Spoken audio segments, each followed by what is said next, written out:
అన్న ఉద్దేశంతో ఆ రోజున మేమంతా కానీ ప్రభుత్వం కానీ పనిచేసాం. ఆ రోజు ప్రభుత్వం పెట్టినటువంటి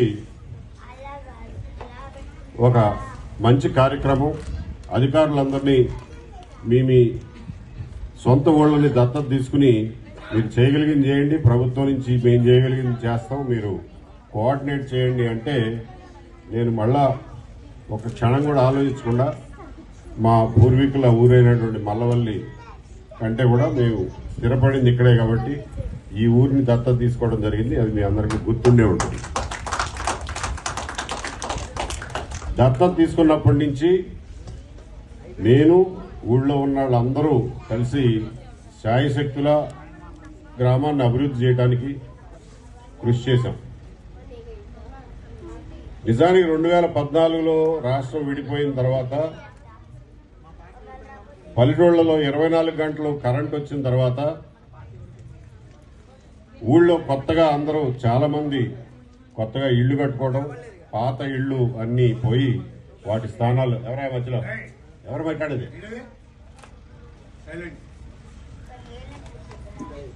సో వాటి స్థానాల్లో పాడుపడిపోయిన ఇళ్లు, పెంకుటిళ్ళు, తాటాకుల పాకల స్థానాల్లో చాలా మంది డాబాలు కట్టుకోవడం మొదలెట్టారు. అప్పుడే ప్రతి ఊర్లోనూ ఒక రకమైనటువంటి కొత్త శోభ ఆ రోజున అలుముకుంది. ఆ పరిస్థితుల్లో నాగేశ్వరరావు అలాగే ఊళ్ళో ఉన్న పెద్దలందరూ కలిసి సంక్రాంతి సంబరాలు నిర్వహించడం మొదలెట్టారు. ఇది మాకు కొత్త. ఎప్పుడు సంక్రాంతి అంటే ఎవరింట్లో వాళ్ళు వండుకుని తింటమే తప్ప అందరూ ఒక చోట కూర్చుని ఇట్లాంటి ఆటల పోటీలు ఇవి అసలు మాకు ఎప్పుడు పల్లెటూళ్ళలో అలవాటు లేదు. 3 సంవత్సరాలు చూస్తున్నాను.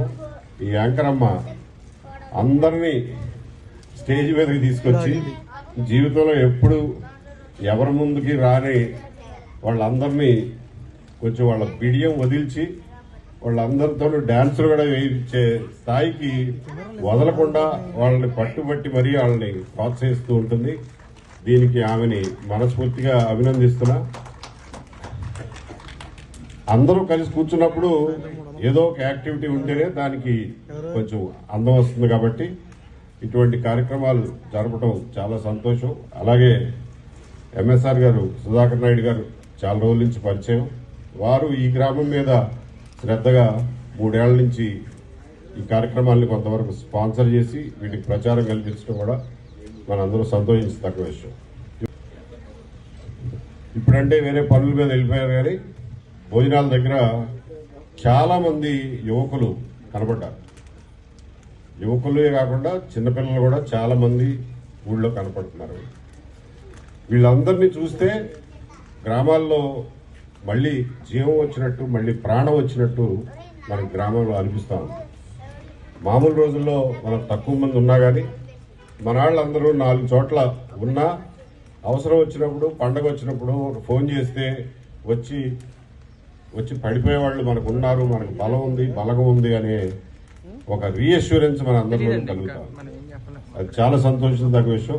కనీసం దానికోసమైనా కానీ నాగేశ్వరరావు ప్రతి సంవత్సరం ఈ సంబరాలు జరపాల్సిన అవసరం ఉంది.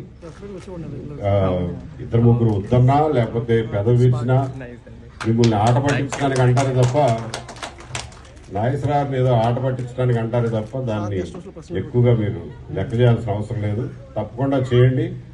గ్రామంలో ఉండిపోయిన పెద్దవాళ్ళందరికీ కూడా చుట్టాలను చూసే అవకాశం కలుగుతుంది. పిల్లల్ని, ముఖ్యంగా పిల్లల్ని, మనవాళ్ళని, మనవరాళ్ళని చూసే అవకాశం కలుగుతుంది. ఇట్లాంటి కార్యక్రమం ఉంటేనే అందరూ తప్పకుండా పరిగెట్టుకుని ఊళ్ళోకి వచ్చే నిర్ణయం కూడా తీసుకుంటారు. లేకపోతే ఏం పోతానే పద్దాగా రోడ్లన్నీ జామ్ అంట, ట్రాఫిక్ అంట, అదంట ఇదంట అని సాకులు ఎత్తుక్కోవడానికి ట్రై చేస్తారు.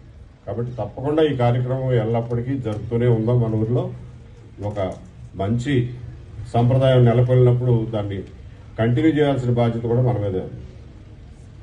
ఇకపోతే ఇందాక నేను చెప్తున్నట్టుగా 2014 నుంచి గ్రామాల్లో, ఆంధ్రప్రదేశ్ గ్రామాల్లో ఒక కొత్త నూతన శోభ రావడం మన కళ్ళ ముందు మనమే చూసాం. ఆ రోజున దత్తత తీసుకున్న ఆఫీసర్లు అందరూ తీసుకున్న చొరవ వల్ల, వాళ్ళ ప్రయత్నాల వల్ల ప్రతి గ్రామంలో కొన్ని సౌకర్యాలు మామూలుగా వచ్చేదానికంటే తొందరగా తెప్పించడం, దగ్గరుండి పనిచేయించడం లాంటివి అన్ని గ్రామాల్లోనూ జరిగినాయి. మన గ్రామంలో కూడా జరిగింది. ఎక్కడికి మనం పోనక్కర్లా. మన చుట్టుపక్కలే చూస్తే మన గ్రామంలో ఎల్ఈడి లైట్లు చాలా ఊళ్ళ కంటే మన ఊర్లో మొదటగా వచ్చినాయి. మొత్తం ఎల్ఈడి లైట్లు సిస్టమ్ మొత్తం ఒకేసారి మన ఊళ్ళో అరేంజ్ చేశారు. వారం రోజుల్లో పని పూర్తి చేసి అప్పచెప్పి వెళ్ళారు. అట్లాగే మనం సబ్స్టేషన్ కావాలనుకుంటే సబ్స్టేషన్ శాంక్షన్ చేశారు. అట్లాగే ఆ రోజులున్న పథకం ప్రకారం సిమెంట్ రోడ్లు వేయాలంటే ప్రతి గ్రామంలోనూ జనాభా లెక్కన ప్రతి ఊరికి ఇన్ని రోడ్లే వేస్తాం, ఇన్ని కిలోమీటర్లే వేస్తాం అని చెప్పి వాళ్ళకి ఒక లెక్క ఉంది. అయినా సరే మన ఊర్లో అప్పట్లో లోకేష్ గారు దానికి పంచాయతీరాజ్ మంత్రిగా ఉండేవారు. ఆయన వెళ్ళి మా ఊరు సార్ రిక్వెస్ట్ చేస్తే ఆయన ఉదారంగా మన ఊరు మొత్తానికి ఒకేసారి సిమెంట్ రోడ్లు శాంక్షన్ చేశాం. ఆ సిమెంట్ రోడ్లని 2-3 కాంట్రాక్టర్లకి పనులు విడగొట్టి అప్పచెప్తే ఒక కాంట్రాక్టర్ ముందు పూర్తి చేశాడు, రెండో కాంట్రాక్టర్ సగం చేశాడు, మూడో ఆయన మొదలు పెట్టకుండానే ఇంతలోకి ఎలక్షన్లు వచ్చినాయి. అట్లాగే ఊరు మొత్తం దాదాపు 330 మరుగుదొడ్లు అడిగిన వాళ్ళకి కాదనకుండా అందరికీ శాంక్షన్ చేసి దగ్గరుండి మేస్త్రీలు కుదిర్చి సిమెంటు చౌకగా ఇబ్రహీంపట్నం నుంచి తెప్పించి ఇసుక తెప్పించి అన్ని ఏర్పాట్లు చేసి త్వరగా అందరూ మరుగుదొడ్లు కట్టుకునే ఏర్పాట్లు చేశాం. వాటిని ఎంతమంది ఉపయోగించుకుంటున్నారో నాకు తెలియదు, కానీ పాపం చాలా మంది దగ్గర కట్టుకోవడానికి స్థలం కూడా లేదు.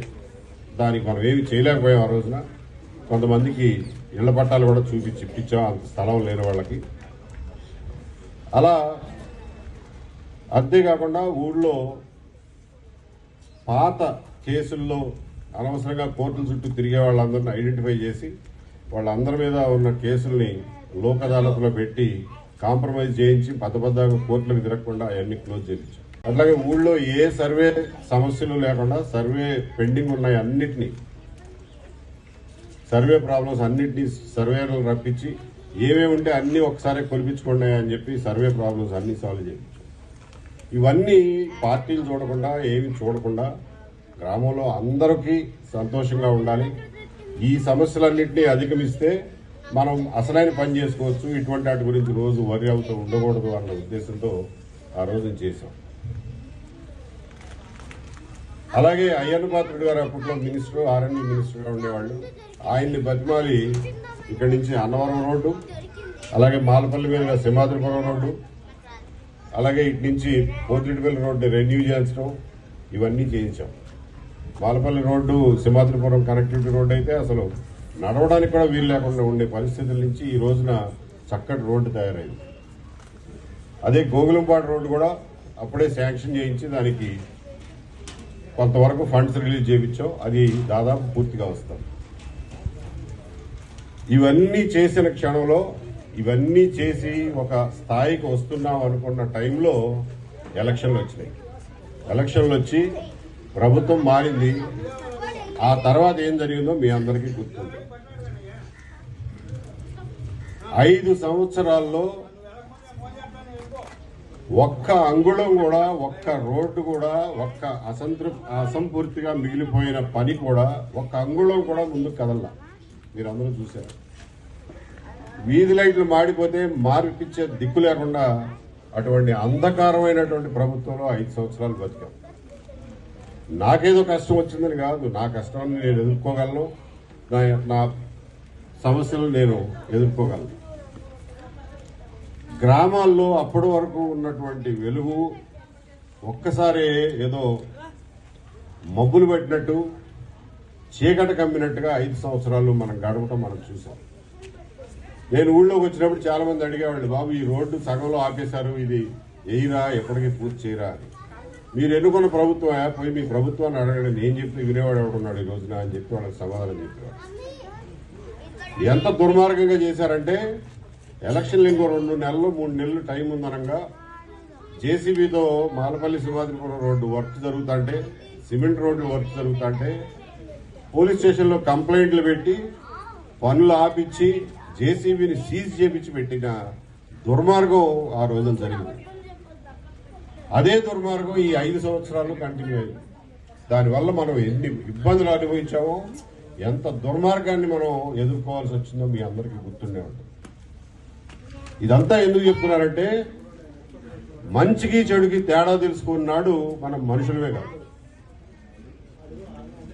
మేలు చేసిన వాడికి కీడు చేసిన వాడికి తేడా తెలుసుకున్నాడు మన మనుషుల కింద ఎవరు గుర్తించరు.